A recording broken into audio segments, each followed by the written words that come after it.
새해 첫 금요 성령 집회입니다. 1년 내내 기도와 성령의 능력으로 승리하는 한 해 되시기 바랍니다. 2017년 만만치 않을 수 있죠. 그러나 위기가 큰 것이 문제가 아니고 우리의 믿음이 없는 것이 문제입니다. 그러므로 2017년도 예수의 이름으로 돌파될 줄로 믿습니다. 영적 침체를 조심해야 합니다. 그리고 우리가 실속 있는 신앙이 돼야 돼요. 실속 있는. 이를테면 이제 다 폄하하고 싶진 않아요. 그 중에도 진짜는 있을 수 있으니까 이해하고 들으십시오. 청년들이 선교대회 한다.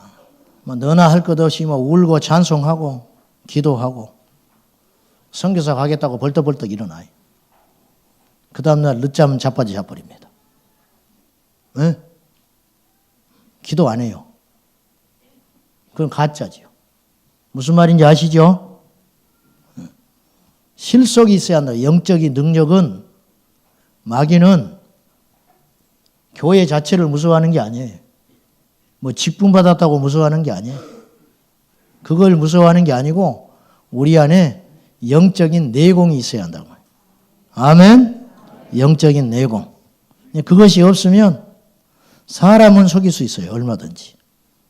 그러니까 사기꾼 목자가 있죠. 남들은 다 틀렸다고 하는데 거기 있는 사람은 무조건 추앙하는 거야. 예수야 그가. 응?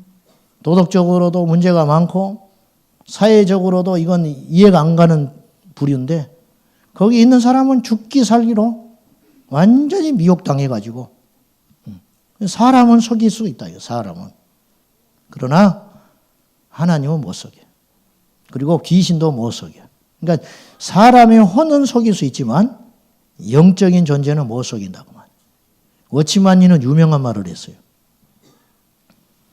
당신이 회집한 집회에서 우리처럼 한 사람이 기름 부음이 있는 사람이 있으면 그 집회는 달라진다 그랬어요. 한 사람이 있으면. 굉장히 중요한 이야기죠. 우리가 하나 돼야 됩니다. 하나. 영적으로. 하나 돼야 하고 이렇게 꽁짝이 맞아야지. 성령님은 우리에게 오시기를 원하시고 우리에게 은혜 주시기를 원하시고 우리를 쓰고 싶어 하시는데 우리가 딱 문을 봉해버리면 거만하고 교만하게 혹은 열정이 없이 또 죄가 묻어 있어서 딱 닫아버리면 역사가 안 일어나는 것이. 돌파는 뭘로 되냐면 기도로 되는 거예요. 이용도 목사님도 그 영적 거목도 가끔 침체가 왔다는 거예요. 영적 침체. 고성 통영 협성대학교 마치고 감리교회는 파송받으니까 고성 통영 강원도 쪽으로 파송받았더니 이분이. 옛날 교회는 많은데 목회자가 드물었으니까 이분이 한 분이 여러 교회를 맡은 거예요. 그분의 일기책에 보면 옛날에는 성령을 성신이라고 그랬어요. 오늘은 성신이 역사하지 않는구나. 그러니까 죽었다는 거예요, 지금 자기가. 오늘은 성신이 역사하지 않는구나. 그러니까 인간의 힘으로 목회하는 그 쓰라림. 하나님의 능력으로 하지 않고 오늘도 형식적인 설교. 그분이 최선을 다하지 않은 게 아니에요. 무슨 말인지 아시죠? 최선을 다했지만 그건 인간적 노력이다. 인간적 노력. 그래서 이분이 너무너무 힘드니까 교회에 연락을 하고 내가 내려올 때까지 찾지 마시오. 그리고 청년 하나, 박재봉이라고 하는 청년을 데리고 산을 올라갑니다. 겨울에 눈이 이렇게 옛날에 엄동서랑 강원도 산골짜기 얼마나 추웠겠어요. 거기를 올라가요. 그리고 중턱에 박재봉이를 기다리라고 그래요. 너는 여기서 기도해라. 그리고 내가 내려올 때까지 데리러 오지 마라 그래. 그리고 이용도 목사님이 산의 정상으로 올라갑니다. 거기서 엎드려 기도하기 시작합니다. 1시간, 2시간, 하루, 이틀, 5일을 기도해야 돼요. 역사에 의하면. 기도하고 났더니 주변에 눈이 다 녹아버렸어요. 얼마나 뒹굴고 부르짖고 뜨겁게 기도했더니 근데 성령의 충만함을 받아서 내려왔어요. 그리고는 다시 회복이 되는 거라. 다시 회복이 되는 거라. 저나 여러분이나 기도가 너무 빈약해요. 기도가 너무 빈약하다고. 기도가 빈약하면 어떤 일이 벌어지냐면 알고도 넘어져 버리고, 기도가 빈약하면 어떤 일이 벌어지냐면 말세라고 하지만 깨어있지를 못해요. 말세인지는 다 알아 우리가. 근데 전쟁이 난다 그 소리는 누구든지 할 수 있어요. 문제는 그 전쟁을 이길 수 있는 무기가 있어야 할 거 아니에요. 무기를 가져야 깨어있다는 게 의미가 있는 것이지. 전쟁이 곧 날 것 같다, 이런 소리는 누구든지 할 수 있다니까요. 예수님 곧 오신다, 이 소리 하면은 굉장히 믿음 있는 것 같죠. 에? 예수님 곧 오신대 이렇게 설레발레 떨고 다니면 믿음이 좋은 것 같지. 에? 그러면 뭐 하냐고 말이요. 깨어서 기도하고 말세를 대비하는 결단과 벌임이 있어야지, 실제적으로는 그런 것이 없어요. 말만 하고 다니, 말잔치만. 실속이 없다고 말이에요. 우리 교회는 실속 없는 교회가 되지 말고 영적으로 내실 있는 교회 되시기를 축복합니다.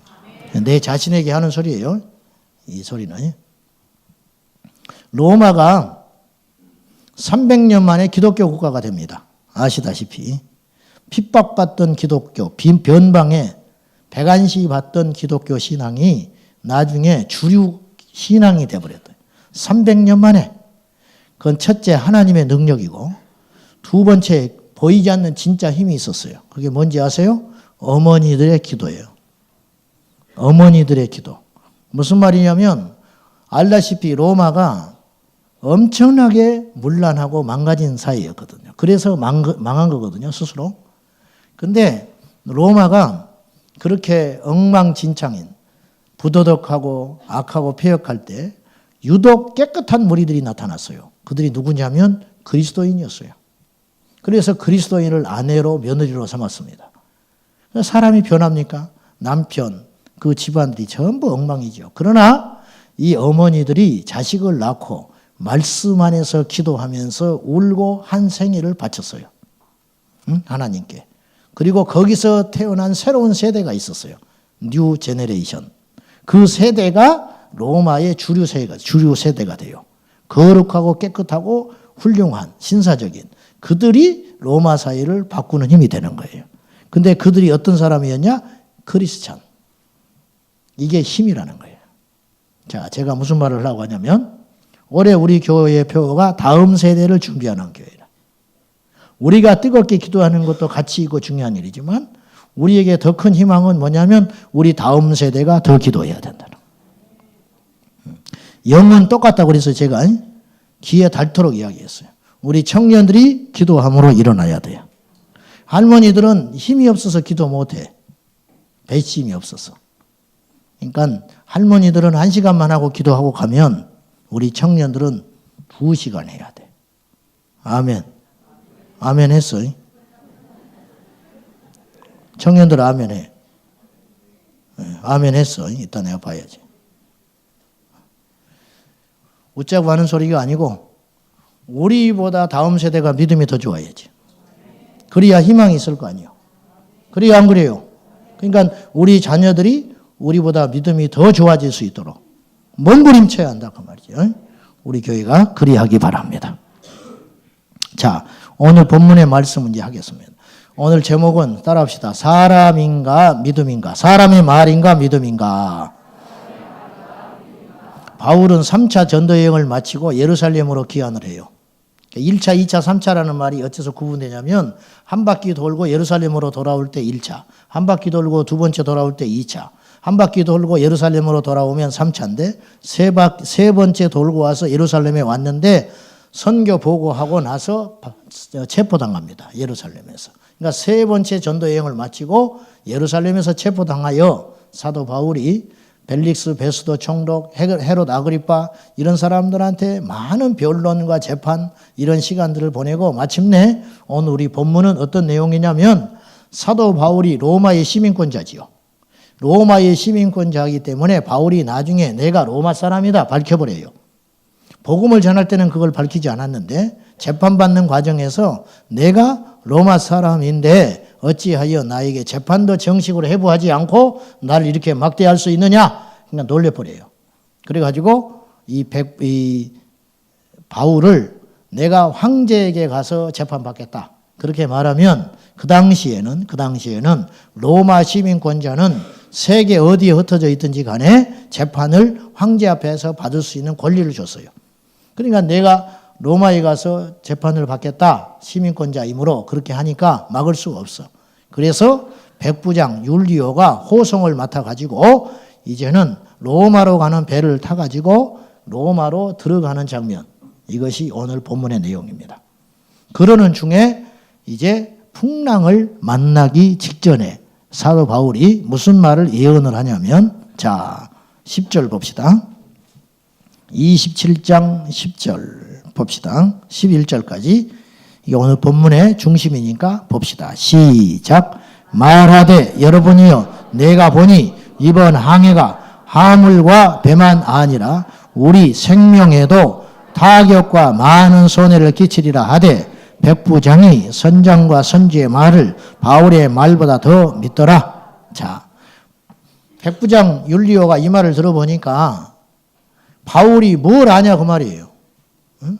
바울이 배에 대해서 뭘 알아? 항해에 대해서 뭘 알아? 공부는 한 사람이지. 응? 그러니까 우리도 그럴 수 있어요. 선장과 선주는 배에서 잔뼈가 굵은 사람들이잖아요. 그래 이 사람들이 이번 항해는 괜찮다. 어디를 봐도. 그러니까 안심하고 선장과 선주의 말을 더 신뢰하고 항해를 감행했다 그 말이죠. 맞아요.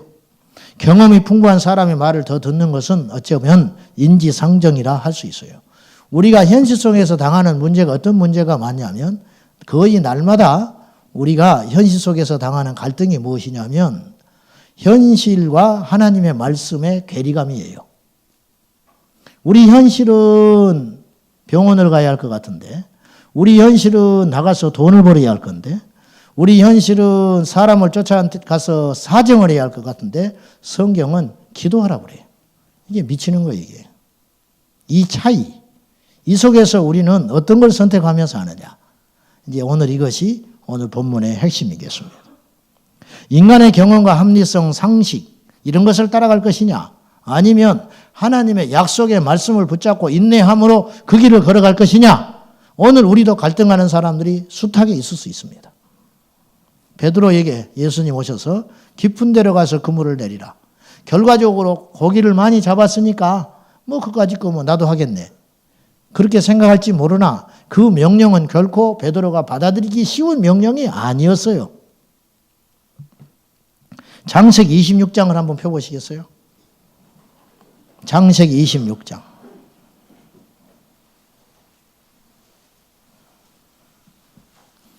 하나님의 말씀은 항상 살아있으니까 이 말씀이 우리의 말씀으로 받으시기 바랍니다.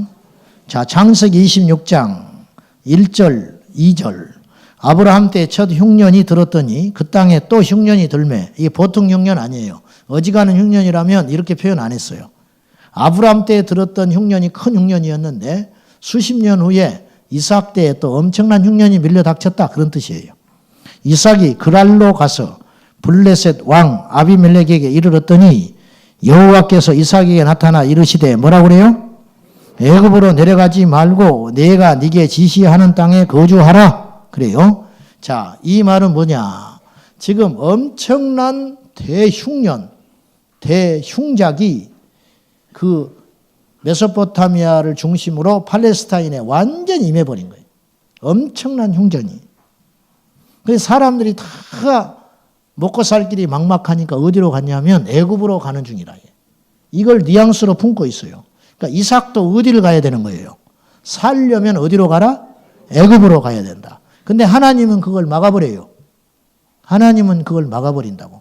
애굽으로 가지 말고 내가 명령하는 곳에 머물러라. 그것이 어디냐면 그랄 땅이에요. 하나님은 그랄 땅에 머물라고 하는 거예요. 많은 사람들의 상식과 편견은 애굽으로 가도 살까 말까 하는 거예요. 도시에 가야 거짓을 해도 얻어먹어도 애굽에 가야 살 길이 있고 일터가 생기고 먹을 것이 있는 거예요. 이곳에 이 변두리에 있다가는 딱 굶어 죽기 십상이다 그 말이죠. 그런데 하나님은 다르게 말씀을 하시는 거예요. 하나님이 애굽으로 가라 그랬으면 그건 쉬운 일이에요. 그런데 애굽으로 가는 걸 막아버리기 때문에 우리 안에 믿음의 용기가 필요하다는 것이죠. 하나님께서 약속하신 것이 있습니다. 자, 중요한 건 여기서 이삭이 하나님과 통하고 있다는 게 중요해요. 무슨 말인지 아시죠? 이삭이 하나님의 분명한 음성과 뜻을 들었다는 게 핵심인 거예요. 자, 그랄에 머물러라, 애굽으로 가라, 그거는 언제든지 가변적이에요. 아브라함에게는요, 자, 아브라함의 경우도 마찬가지예요. 창세기 12장에 하나님이 오셔서 아브라함에게 너는 본토 친척 아비 집을 떠나 가거라, 그렇게 말해요. 그건 우리가 쉽게 그 본문을 읽어요. 근데 어떻게 말씀하셨는지, 직접 오셨는지, 천사를 통해 말씀하셨는지, 마음속에 어떤 것이 이미지로 말씀하셨는지 알 길은 없지만 성경에는 여호와께서 본토 아비 집을 떠나서 내가 너에게 명령할 곳으로 가라고 말씀하셨다고 그래요. 이게 중요하다는 거예요. 우리가 하나님의 뜻을 분명히 알 수만 있다면 그것이 그랄이든 애굽이든 중요한 건 아닐 거예요. 아브라함은요, 창세기 12장에서 하나님의 말씀을 받고 애굽으로 갑니다. 근데 오늘 이삭에게는 애굽으로 가지 말라고 하세요. 그러니까 애굽이냐 그랄이냐가 중요한 게 아니라는 거예요. 하나님이 말씀하신 그 내용은 그때마다 가변적일 수 있는 거예요. 어느 때는 있으라, 어느 때는 떠나라, 그렇게 말씀하실 수 있는데 중요한 핵심은 그런 음성을 들을 수 있는 영적 상태가 되었다는 게 중요하다는 것이죠. 누가? 이삭이 그걸 들을 수 있었다는 거예요. 그러니까 하나님과 깊은 교통의 수준에 있었다는 거죠. 이게 중요하다는 거예요. 하나님이 약속을 해요.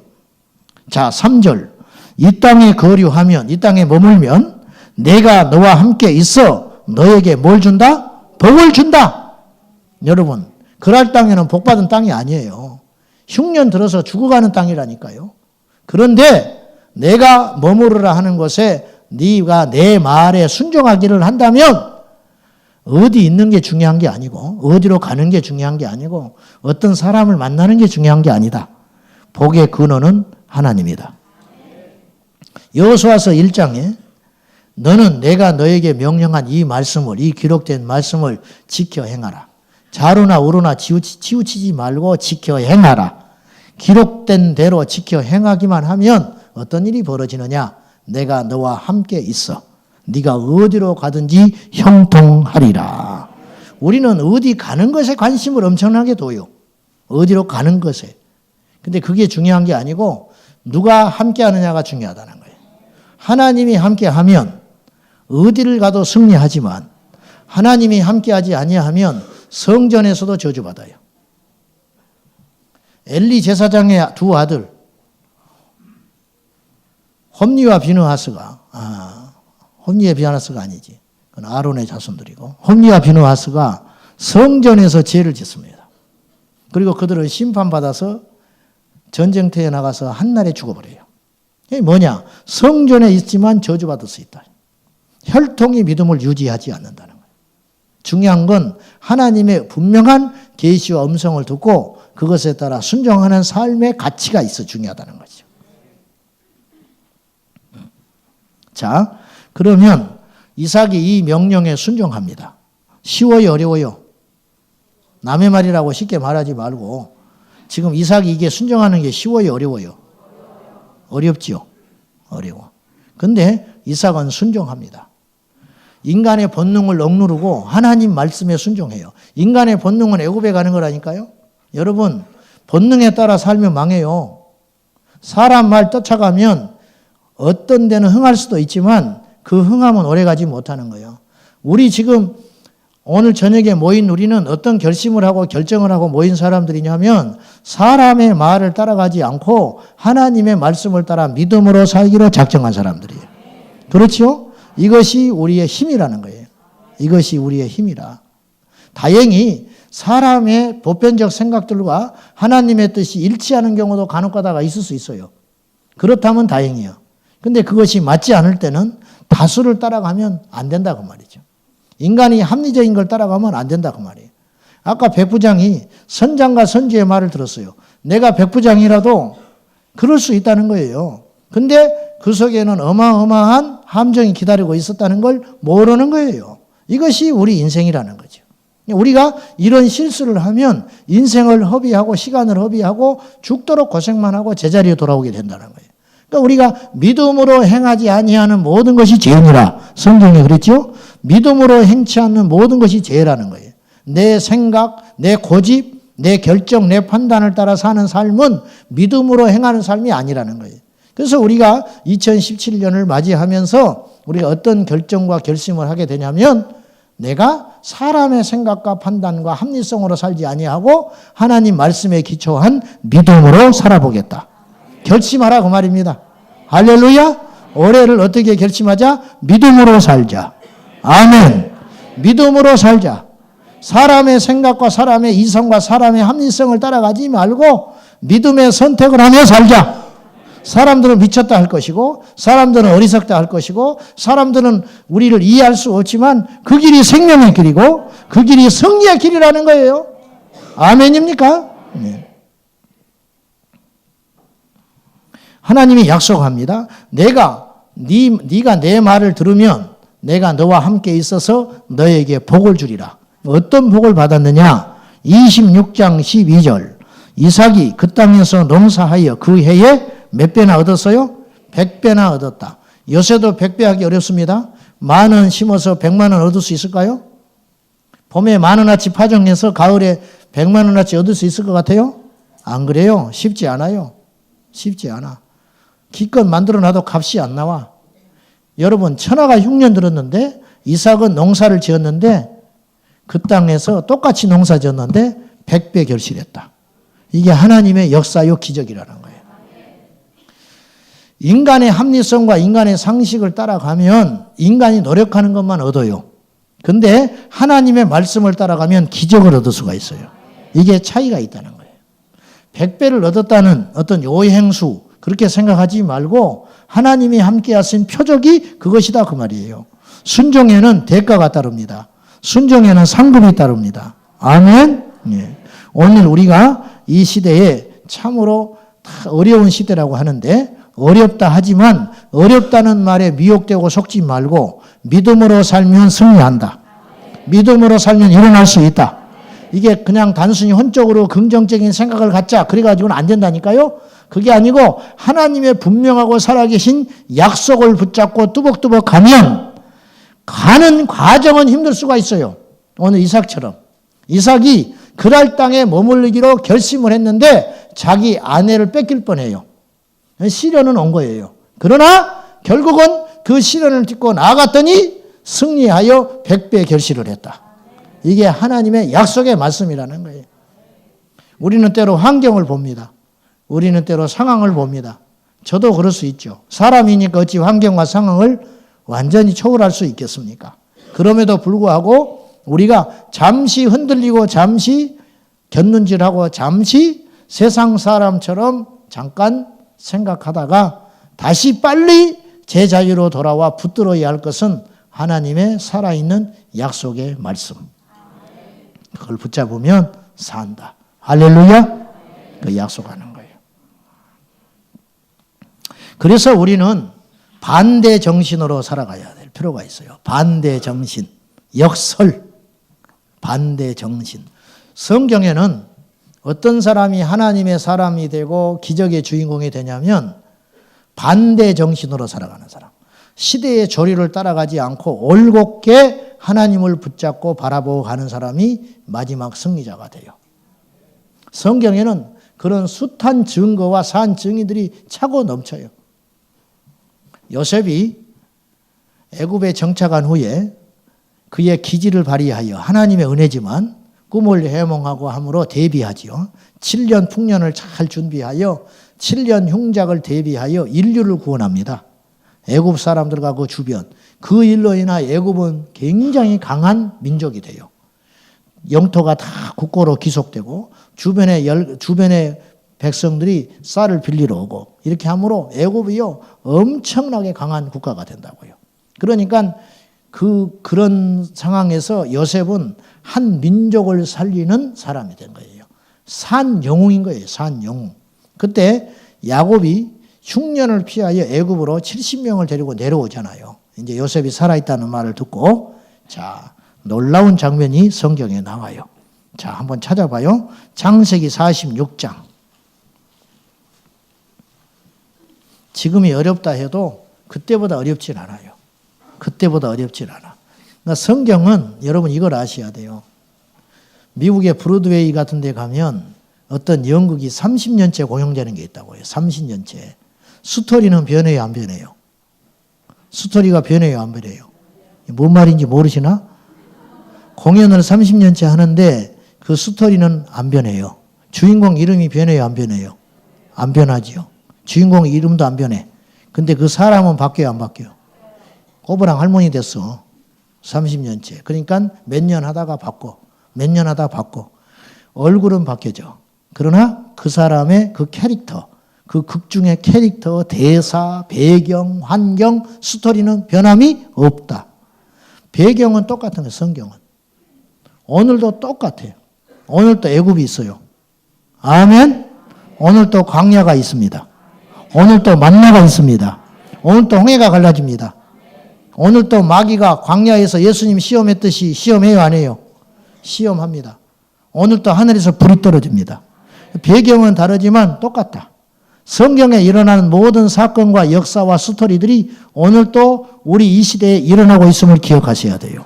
그러니까 우리는 어느 대열에 동참해야 되냐 그 말이에요. 믿음의 대열에 들어가야 된다는, 기적의 대열에 들어가야 된다, 은혜의 대열에 들어가야 된다, 거룩의 대열에 들어가야 된다 그 말이에요. 우리가 이 시대에 다윗이 돼야 돼요.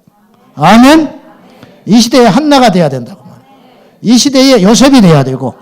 자, 창세기 46장에 33절과 34절 보세요. 이제 야곱이 70명의 식소를 데리고 애굽으로 내려옵니다. 그때 요셉이 처음으로 당부하는 이야기가 이거예요. 보십시오. 33절. 바로가 당신들을 불러서 너희의 직업이 무엇이냐 묻거든 이제 물을 거라는 거예요. 그때 이렇게 답하라는 거예요. 당신들은 이르기를 주의 종들은 어렸을 때부터 지금까지 목축하는 자들이온데 우리와 우리 손조가 다 그러하니이다 하소서. 왜 그렇게 시켰냐? 애굽 사람은 다 목축을 어떻게 여긴다고요? 가증히 여긴다. 하찮게 여긴다. 이게 더럽게 여긴다. 에이 상대 못하겠다. 목축업을 가증히 여기니 당신들이 곧센 땅에 살게 되리다. 곧센 땅은 어떤 곳이냐? 목축하는 사람들이 사는 하층 지역이라 이게. 변두리로 살게 해버린다 이거예요. 이게 도대체 이 속에서 좀 담겨진 의미가 뭐냐? 애굽은 태양신을 섬기는 민족이었기 때문에 고대로부터 농경 문화, 그래서 농사 짓는 걸 신성히 여기고 나일강 물줄기를 통하여 농사 짓는 걸 귀중히 여기고 목축업은 하찮게 여겼다 그 말이에요. 그러면 저 같으면 내가 요셉이라면 아버지 왕이 부를 것이요. 가면 과거에 목축했다는 소리 절대 하면 안 됩니다. 그러면 중심에 못 들어가요. 그러니까 그냥 조그맣게 논 몇 마지기 가지고 농사 졌다고 하시오. 나는 그렇게 말할 것 같아. 나는 지혜로우니까. 나는 살아남아야 하니까. 나는 술수에 능하니까.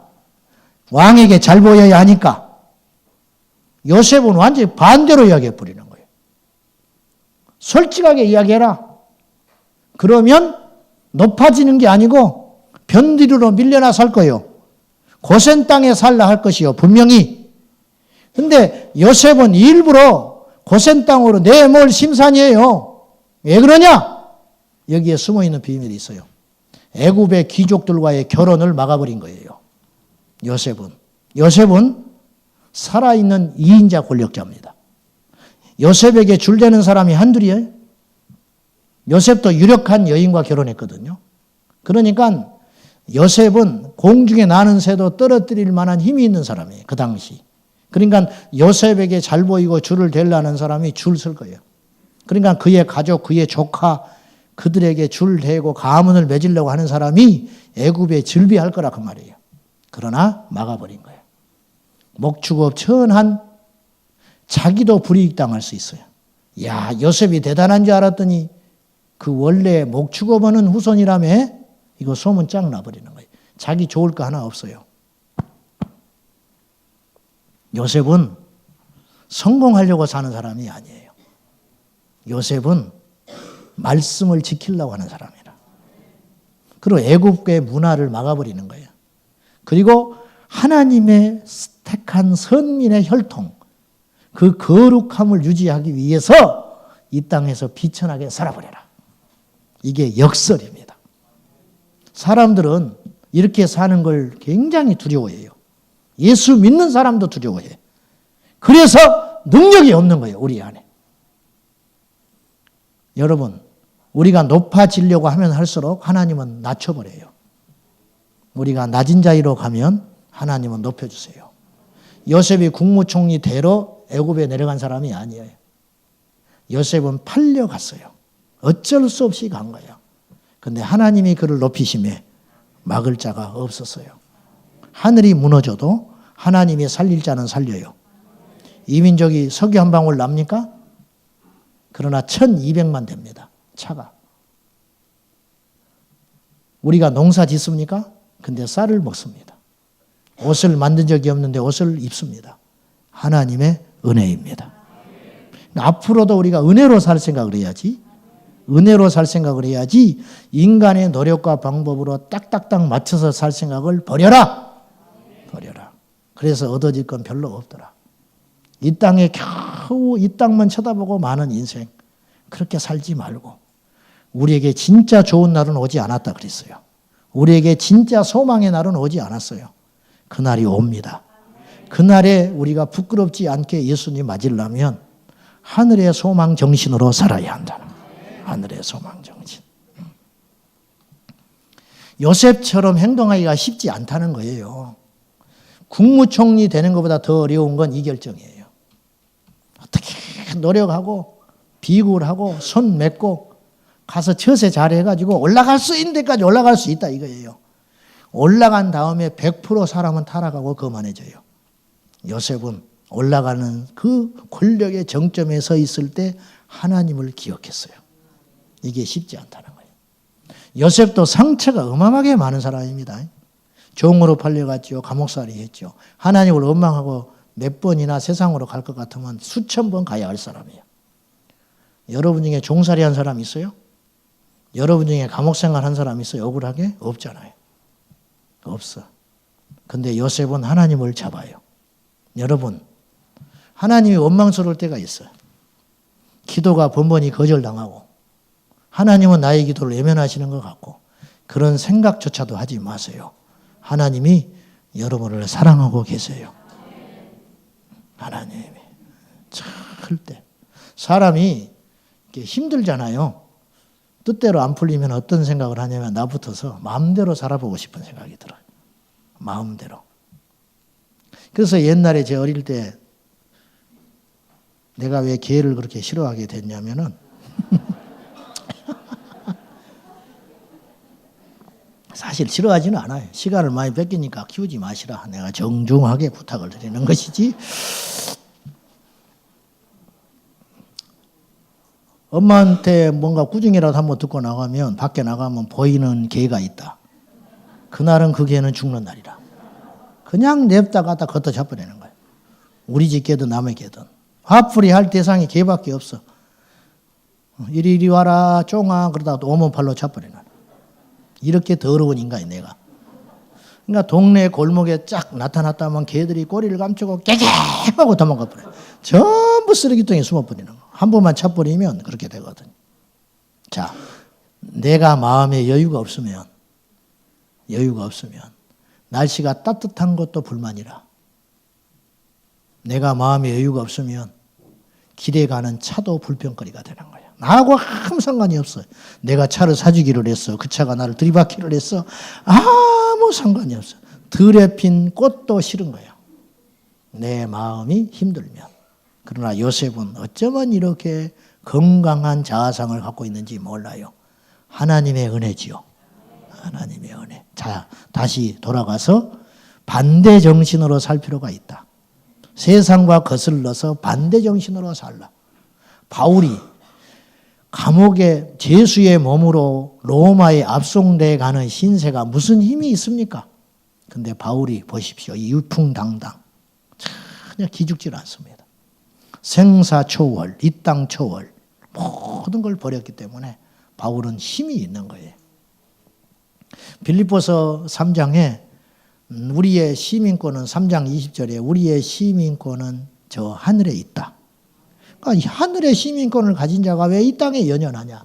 이 가치관의 변화, 완전한 변화. 학문, 내가 배웠던 학문, 내가 가졌던 가문의 배경, 베냐민 지파, 난지 8일 만에 할례 받은 거, 율법으로 흠이 없는 거, 바리새인 중에 바리새인 다 해로 여긴다. 해로 여길 뿐만 아니라 똥이다, 똥. 배설물로 여기노라.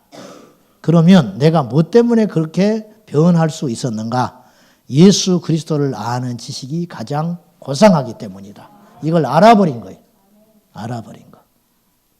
여러분 가방 가짜 들고 왔지요, 오늘. 딱 보면 알아. 가짜. 루비똥. 왜 똥 가방을 들고 다니는지 몰라?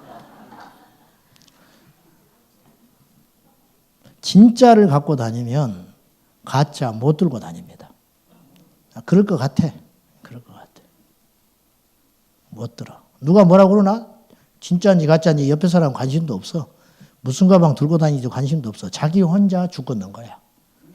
자기 혼자.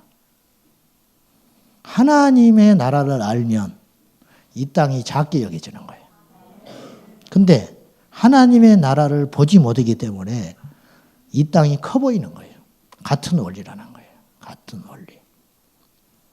전지 안디옥교회 이동희 목사님이라고 계세요. 이분 은퇴하셨어요. 연세 많으셔서. 은퇴하고 뒤도 안 돌아보고 전주 땅 떠나서 경기도로 와버렸어요. 후임 목회자 부담된다고.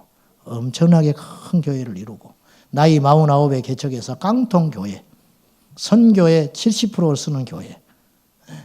교회학교 예산 하나도 안 줘요. 자기들이 헌금해서 교회학교 꾸려가야 돼. 그리고 나머지 돈은 100% 선교해. 그런 교회. 에어컨이 없는 교회. 여름에도 에어컨이 없어가지고 선풍기 돌려. 겨울에 히터를 안 놔줘가지고 장작불 피워, 날로. 그러니까 시커멓게 연기가 가득해가지고 예배를 못 드릴 정도, 교회가. 막 연기가 자욱하니까. 그런 불편함을 감수하면서도 선교하는 교회. 우리는 따라가지도 못해. 그 목사님이 자식을 넷 뒀어요. 넷. 딸 둘, 아들 둘. 전부 선교사 갔어요.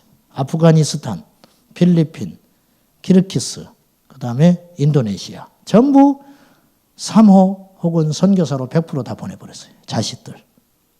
자, 보세요. 나는 목사로 고생할 수 있어. 그러나 내 새끼는 개척교회 안 했으면 좋겠다는 게 아버지의 마음이야. 그래서 개척교회 목사는 세습 안 해줘요. 개척교회 목사님이 세습해줬다는 소리 들어봤어요? 했을지도 몰라. 했을지도 몰랐는데 누스거리가 안 돼. 그거 누가 욕하는 사람이 없거든. 그죠? 나는 개척교회를 했지만 누가 또 아멘하는 사람이 있네. 나는 평생 개척교회 했지만 너는 큰 교회 목회했으면 좋겠다. 이게 아비의 마음이고 어미의 마음이야. 나는 평생 선교사 생활을 하면서 교회에 손 벌리고 구차하게 살았지만은 너는 그렇게 살지 말아라. 미국에 가서 하버드 가서 공부해라. 그것이 부모의 마음이에요. 그리고 그걸 죄로 삼지도 않아. 그냥 다 그렇게 사니까. 그 인간의 본능이죠. 이동희 목사님은 그렇지 않았어. 그 교회 세습해줘도 누가 뭐라 하지 않을 때예요. 그 당시에. 근처도 얼씬 못하게 했어요. 그렇게 깨끗하게 다른 사람 물려줘 버리고 선교사로 보냈어요. 아프가니스탄. 아프가니스탄이 어떤 나라예요, 지금? 죽을 수 있는 나라예요. 그 큰아들 이름이 뭔지 알아요? 대빈이야. 대빈. 이대빈. 거꾸로 하면 빈대야. 이 대빈이라는 말이 한자가 기가 막혀요. 큰 데에 가난할 빈자예요. 크게 가난해 버려라. 자식을 낳아놓고 큰아들 놓고 너는 크게 가난해라. 대성이는 많다니까. 대성. 대성. 그러나 대빈이가 어디가 있냐고 말이야. 나는 교회에 목회하면서 이름 중에 대빈이는 한 번도 못 봤어. 우리 교회도 하나도 없어. 대빈이는. 대성이는 막 넘쳐나요. 대성이는. 많지요. 그렇잖아요. 대빈이는 없다. 근데 이게 아버지의 신앙 고백이거든요. 아버지의 신앙 고백. 이게 역설적 삶이라는 거예요. 반대 정신의 삶. 여러분 말처럼 쉽지 않지만 이것이 진짜 부유한 삶이에요. 그러니까 수준이 다른 거죠. 우리들하고는. 순회 선교단 김용희 선교사님 5남매나 둬서 한 놈도 대학 안 보냈어요. 고등학교 졸업하면 전부 선교지로 내쫓아 버렸어요. 전부 선교지로 내보냈어. 이름이 선교, 순교 뭐 그래요. 이름도 또 무시무시하게 지었어. 이름을. 이분이 제법 유명해졌다고 여기저기 세계에서 불러대니 이 선교사님이 다른 데 가서 설교도 하고 제법 외국을 나갈 기회가 많아지셨어요. 그러다가 자기 큰아들이 아프리카 옆에 이런 이름 들어봤어요? 그 이름이 지역이 기니비사우래. 기니비사우라는 나라가 있대. 아프리카 중에서도 제일 빈국, 제일 가난한 나라. 흙 담벼락 쌓아서 사는 나라. 그냥 하늘이 뻥뻥 뚫려 있는. 근데 이 김영희 선교사님이 그쪽 지역 어디 가까운데 선교지 초청을 받아서 갔다가 어떻게 일정이 맞아가지고 이분도 아버지잖아요. 뭐 선교지를 보내고 어쩌고 해도 아버지 아니요? 그래서 아들 선교지를 가고 싶었어요. 그래서 하루 일정을 잡아서 거기를 간 거예요. 갔더니 아무리 내가 선교사고 그렇지만 예수에 미쳤다 하지만 그날 저녁에 잠을 자는데 잠이 안 오더래요.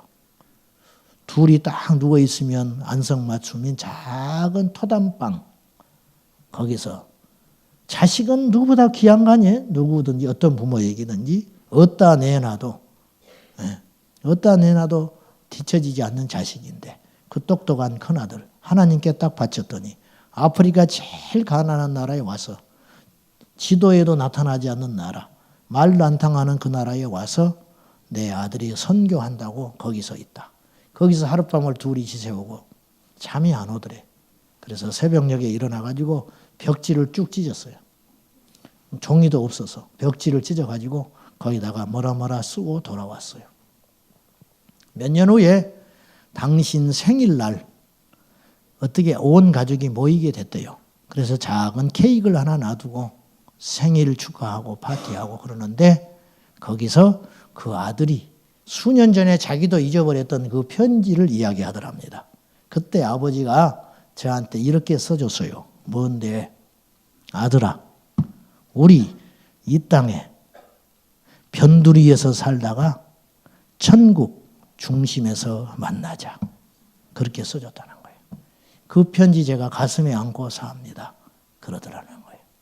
자, 인간적으로 보면 실패한 가정처럼 보여요. 그러나 하나님이 볼 때는 성공한 가정이죠. 그죠? 쉽지 않잖아. 이게 역설적 삶이다. 역설적 삶. 그러니까 사람의 말과 평판과 시대의 조류를 따라가지 아니하고 거슬러서 믿음으로 사는 삶. 그 사람을 하나님이 쓰신다. 그리고 그 사람들을 통해서 이 세상을 바꾸어 갔다는 거예요. 이양지사 예수 믿으면 우리가 누구나 그런 부름을 받을 수는 없지만 그런 각오를 가지고 예수 믿어야 된다. 그런 각오를. 구차한 편안한 삶을 버리고 맨발로 구도자의 삶, 십자가의 좁은 민을 걸어갈 수 있는 용기와 결단 우리에게 있는가? 어떤 사람이 선교사 나갔다 그러면 막 박수 쳐준다고. 당신의 자식이 선교사 가도 박수를 칠 수 있는가? 제 아는 집사님이 집안이 3대째 전부 예수 믿는 집안이야. 남자는 전부 목사고 여자는 전부 사모 아니면 권사야. 그 집안이. 양쪽 집안이 다.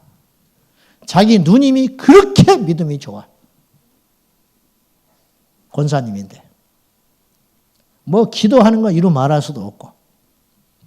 어느 날 누나를 만났더니 두루누 있더라는 거예요. 입을 싸매고. 왜 그러시오? 말도 하지 마라. 왜요? 조카가 너무 잘나고 똑똑해서 미국에 유학 보냈는데 미국에서 공부를 잘 해가지고 좋은 인류 직장에 연봉 1억 2억 받는 대로 가기로 결정했는데 예수를 너무 미치게 믿어가지고 미국 가가지고 예수님 만나서 미쳐버려가지고 그 직장도 안 가고 미국 뒷골목에 멕시칸들 전도한다고 거기 갔단다. 두루노 있더래. 그런다고 열받아가지고. 그게 가짜라는 거죠, 이 집사님 말은. 평소에 뭐 새벽기도 하고 뭐 아멘 아멘 하고 뭐 주님의 십자가 찬송하면서 두 손 들고 울고 백날 해봤자 가짜다. 남 이야기 아니죠. 제 이야기. 여러분의 이야기. 그래서 진짜 믿음으로 사는 모델을 봤냐. 사람의 말은 항상 그럴듯하고 나를 위한 듯 싶으나 실상은 십자가에서 멀어지게 합니다. 기억해야 됩니다. 마태복음 16장에 베드로가 예수님의 말씀을 듣고 가로막아 섭니다. 예수님이 이렇게 말하세요. 인자가 예루살렘에 올라가는데, 내가 이제 예루살렘에 올라가는데 그곳에 가서 많은 사람에게 채찍당하고 고난을 당하여 죽었다가 사흘 만에 다시 살아나리라. 베드로가 딱 가로막아요. 뭐라고 그러냐면 결코 이런 일이 주님께 일어나지 못합니다. 딱 막았어요. 나 같으면 고맙다 그럴 것 같아. 너밖에 없다. 내가 죽으러 간다는데 막았으니 얼마나 고마워. 근데 예수님 뭐라고 그랬냐면 사탄아 내 뒤로 물러나라. 이게 도무지 대화가 안 되시는 거예요. 베드로가 굉장히 당황했을 것 같아요. 사탄아 내 뒤로 물러나라. 너는 나로 넘어지게 하는 자로다. 그 말이 자신을 넘어지게 하는 말이라는 거예요. 사람의 말을 따라가지 마라. 사람의 말을 따를 것이냐, 믿음으로 살 것이냐, 이 수없는 갈등과 결정 속에서 우리가 올곧게 하나님의 말씀을 지켜나가며 살아가기 위해서는 두 가지가 필요해요. 첫째, 강력한 기도. 충분한 기도가 필요하다는 거예요. 예수님이 십자가를 지고 승리하기까지, 여러분, 성경은요, 표현하기를 예수님이 십자가에 진 사건을 저주라고 말하지 않아요. 예수님이 십자가에 지신 사건을 뭐라고 하냐면 영광이라고 그래요. 그래서 사복음서에 보면 이런 표현이 나와. 예수님이 아직 영광을 받지 아니하신 고로, 기억나지요? 예수님이 아직 영광을 받지 아니하신 고로 그들에게 성령이 임하지 아니하셨다. 그런 표현이 나온다고. 여기서 영광은 뭐예요? 십자가지요. 예수님이 십자가에서 죽지 않았기 때문에 아직 부활도 일어나지 않았고 성령이 임하시지 않았다는 거예요. 그들에게. 이 표현이거든요. 영광, 십자가를 영광으로 표현했어요. 예수님의 십자가를. 십자가가 클수록 영광이 큽니다. 어째서 나를 이 불신자의 집안에 보내서 이 죽도록 고생하게 만들까? 십자가다! 그 십자가가 크지요? 커. 어떤 사람은 말이죠. 믿지 않는 사람인데도 믿는 사람 만나가지고 순천하게 저렇게 신앙생활 잘하는데 나는 무슨 놈의 하나님 이렇게 취급하시나. 천국 가면 달라진다. 그 십자가를 잘 지시면 천국 가면 엄청난 상이 있다. 엄청난 보상이 있다. 아멘 하시오. 그러니까 이거 빨리 생각을 바꾸라는 거예요. 할렐루야. 이 십자가를 누군가에게 주기로 하나님이 결정하셨는데 그것을 나에게 주기로 결심하신 거라. 그러므로 아멘으로 받아야지요. 힘들긴 힘들어. 아멘을 자리에 겁없이 하면 안 돼.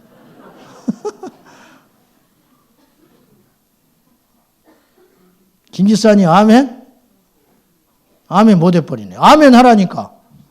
십자가가 있잖아. 둘 다 김이네. 둘 다 아멘 하셔. 십자가가 크죠. 다 알고 있어. 크죠. 그걸 누군가에 맡겨야 돼. 교회 오면 부른 사람 있지요. 솔직히 말해봐. 교회 오면 부른 사람 있어요, 없어요? 없어? 그런 생각 안 해봤구나. 부른 사람이 있었다고 해주세요. 그래야 진도가 나가니까. 교회 오면 부른 사람 있죠? 있지. 응, 있지. 부러워하지 마. 왜냐? 주님이 나를 사랑하사 나에게 짐덩어리를 줬는데 그 짐을 잘 지면 천국 가면 그건 상급이 된다. 상급이 된다. 할렐루야. 이게 역발상이라. 믿음의 역발상. 고난이 올 때 기뻐하고 즐거워하라. 마태복음 5장 산상수훈에 너희가 나를 위하여 핍박을 당하고 환난을 당하고 어려움을 당하거든 기뻐하고 즐거워하라. 왜? 하늘에서 너희의 상이 큼이니라. 근데 우린 기뻐하기 어렵죠. 왜 그러냐? 하늘의 보상을 안 믿고 살기 때문에 그렇다. 다시 우리가 올바른 판단을 하기 위해서는 강력한 기도가 뒷받침돼야 되는데 예수님이 십자가의 영광을 지기까지 3번의 고비를 넘겼어요. 예수님은. 그 고비를 넘길 수 있었던 힘은 기도의 능력에서 왔어요. 자, 예수님은 십자가가 아무런 무게감이 없었을까요? 예수님은 그 십자가의 고통이 아무렇지도 않았을까요? 천만에 그렇지 않았어요. 히브리서 5장 7절에 보면 그는 육체에 계실 때 심한 통곡과 눈물로 자신을 죄에서 능히 구원하실 이에게 간구와 소원을 올렸다 그랬어요. 예수님도 통곡했어요. 예수님도 심하게 아파했고 울었어요. 왜? 육체를 가지셨기 때문에. 예수님 아프셨어요. 예수님 수치스러우셨어요. 예수님 창피하셨다고요. 예수님 굶주리셨어요. 예수님 억울하셨다고요. 죄 없으신 그분이 십자가에서 고통을 받고 채찍질을 당할 때 우리처럼 똑같이 억울해하셨고 우리처럼 똑같이 아파하셨고 우리처럼 똑같이 말로 표현할 수 없을 만큼 속상했다라고 하는 표현이 감히 죄송스러울 만큼 예수님은 수치와 능멸과 억울한 고통을 처절하게 영과 혼과 육을 몸소 체험하시면서 당하셨다고 말이죠. 이 십자가에까지 나아가기까지 예수님은 3번의 고비를 넘었다고 그랬어요. 첫 번째 고비가 무엇이냐? 겟세마네 동산에서 기도하실 때 주여 이 잔을 상징이라고 그랬어요. 이 십자가를 지지 않고는 이 잔을 마시지 않고는 지나갈 수 없겠습니까? 그때 예수님께서 주여 나 안 하겠습니다. 그래도 주님은 심판받지 않아요. 그분은 져야 할 의무가 하나도 없기 때문에 그분은 원래 의이셨기 때문에 그분이 안 지신들 뭐라 하겠냐 그 말이에요. 그분이 하나님이신데 그러나 기도하셨기 때문에 주님의 뜻을 분별하여 꾹 억누르고 그 고난의 잔을 마시기로 결심한 거. 이게 첫 번째 고비라요. 두 번째 고비가 와요. 예수님을 잡으러 체포하러 왔을 때 주님이 순순히 잡혀주시면서 칼을 들고 휘두르는 베드로에게 칼집에 칼을 꽂으라. 칼로 흥하는 자는 칼로 망하리라.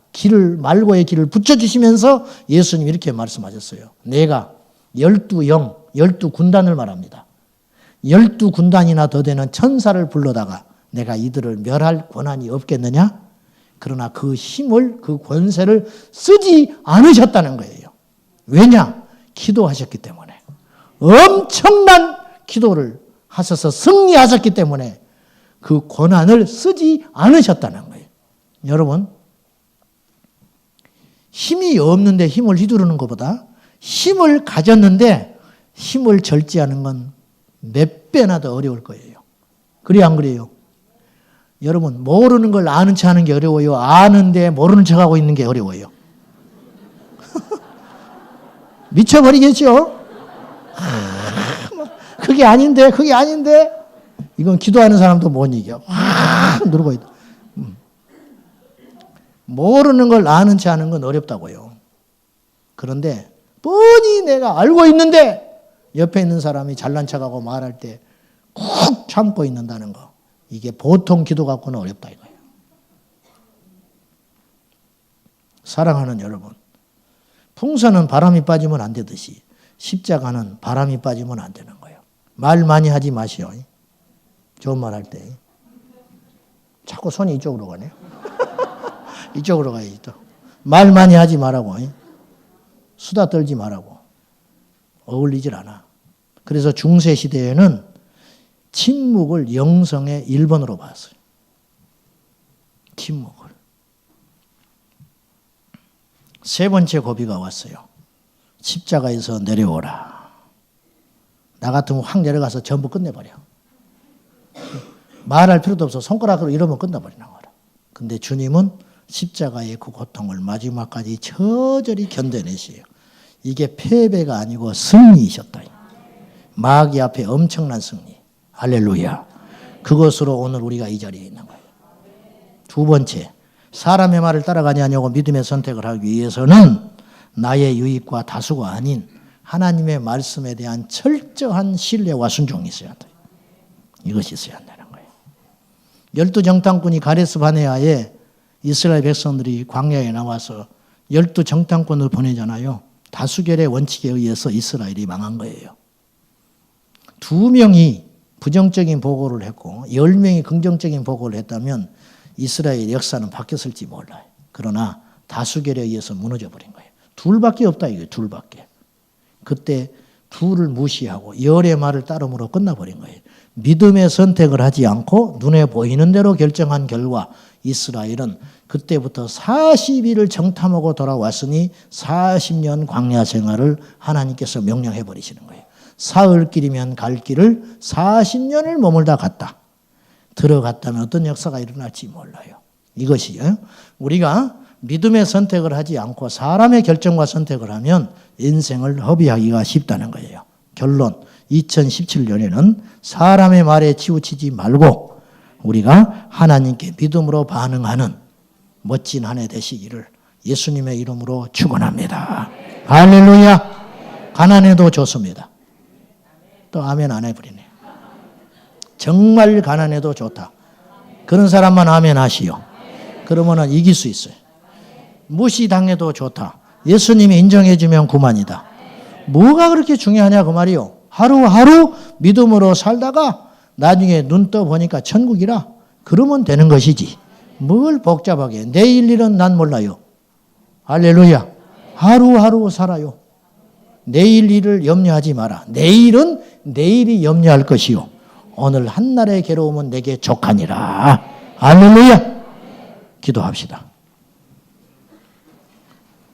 살아계신 아버지, 믿음의 역발상을 가지고 세상의 조류에 따라 흔들리지 말고 믿음으로 선택하며 살게 하여 주시옵소서.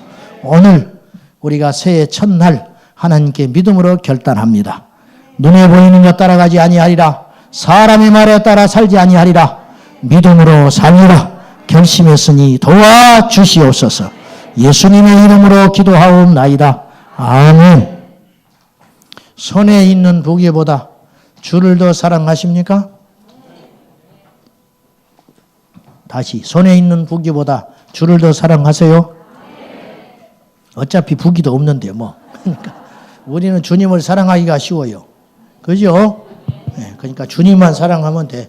자, 이 찬송 우리 믿음으로 드리고 우리 뜨겁게 기도함으로 올 한 해를 엽시다.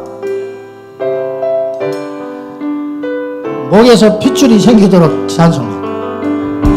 손에 있는 무기보다 주를 더 사랑하는가. 이슬람 목숨보다 주를 더 사랑하는가. 사랑의 비디러 가면 주님 만날 수 없어. 겉은 영화 바라보면 사랑할 수도 없어. 잠시 머물 이 세상은 헛된 것들 뿐이니 주를 사랑하는 마음은 금보다도 귀하다. 큰 물결이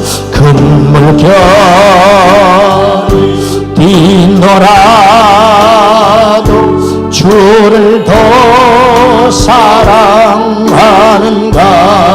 큰 환난 많이 근만난이 닥쳐와도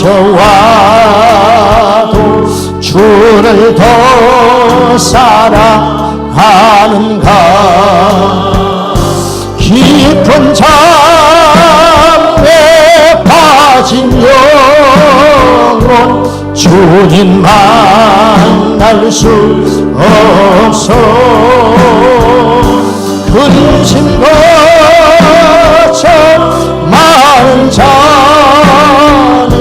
찬양할 수도 없어. 잠시 머물 이 세상은 헛된 것들 뿐이니 주를 사랑하는 마음 금보다도 귀하다. 언제 다시 주 오실지 아는 이가 있는가. 신랑으로 오실 주님 맞을 준비되었는가. 기름 없는 등불 들면 주님 만날 수 없어. 재림 나팔 소리 나면 예비할 수도 없어. 잠시 머물 이 세상은 헛된 것들 뿐이니 주를 하는 마음 근보다 더 귀. 1절만 다시 합시다. 손에 있는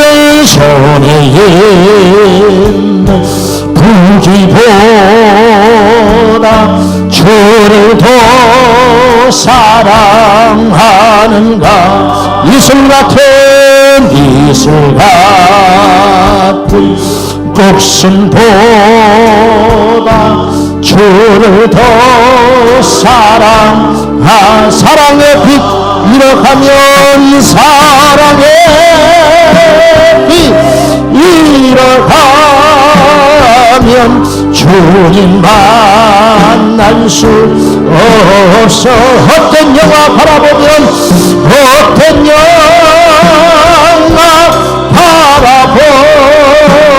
바라보면 사랑할 수도 없어. 잠시 머물 이 세상은 헛된 것을 뿐이니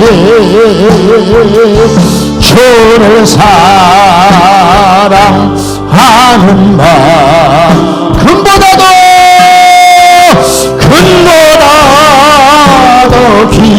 주를 사랑하는 마음 금보다도 귀하다. 주를 사랑하는 마음 금보다도 주를 사랑하는 마음 주를 사랑하는 마음 금보다도 주를 사랑하는 마음 주를 사랑하는 마음 금보다도 손뼉치며 예수님을 찬양합니다. 예수님 찬양 예수님 찬양 예수님 찬양합시다. 아멘. 예수님 찬양 예수님 찬양 예수님 찬양합시다. 할렐루야 할렐루야 할렐루야 할렐루야 예수님 찬양합시다. 아멘 할렐루야 할렐루야 할렐루야 예수님 찬양합시다. 예수 이름을 부르는 자는 구원을 얻으리로다. 아멘. 예수 이름을 부르는 자는 구원을 얻으리로다. 할렐루야 할렐루야 할렐루야 할렐루야 예수 이름을 부르세. 아멘 할렐루야 할렐루야 할렐루야 예수 이름을 예수님 권세 대권세 예수님 권세 예수님 권세 예수님 권세 대권세 아멘 예수님 권세 예수님 권세 예수님 권세 대권세 할렐루야 할렐루야 할렐루야 할렐루야 예수님 권세 대권세 아멘 할렐루야 할렐루야 할렐루야 예수님 권세 주의 이름을 높이는 자는 주의 이름을 높이는 자는 생명을 얻으리로다. 아멘 주의 이름을 높이는 자는 생명을 얻으리로다.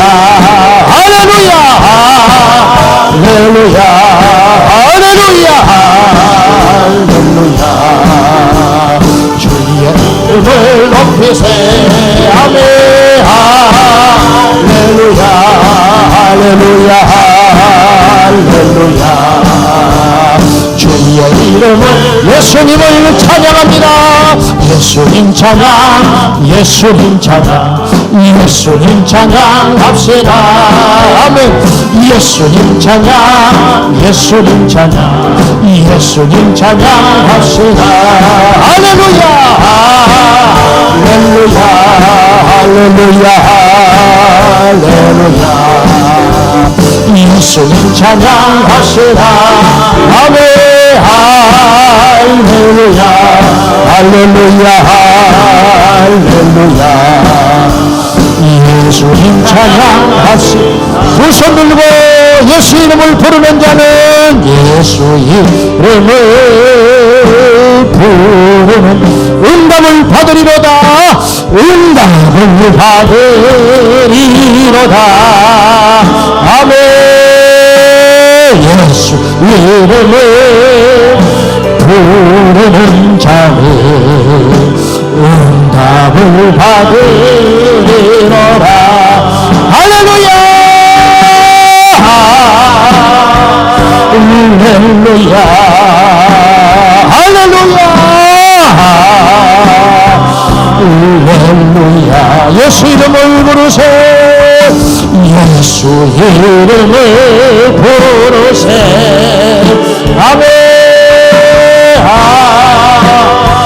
이 시간 기도하실 때 생명을 드리는 기도는 하나님 이 밤에 우리 예수님 만나게 하시고 인간의 생각과 인간의 모든 철학을 내려놓고 예수의 말씀에 순종할 수 있도록 도와주시옵소서. 이 밤에 기도의 능력을 주시기 바랍니다.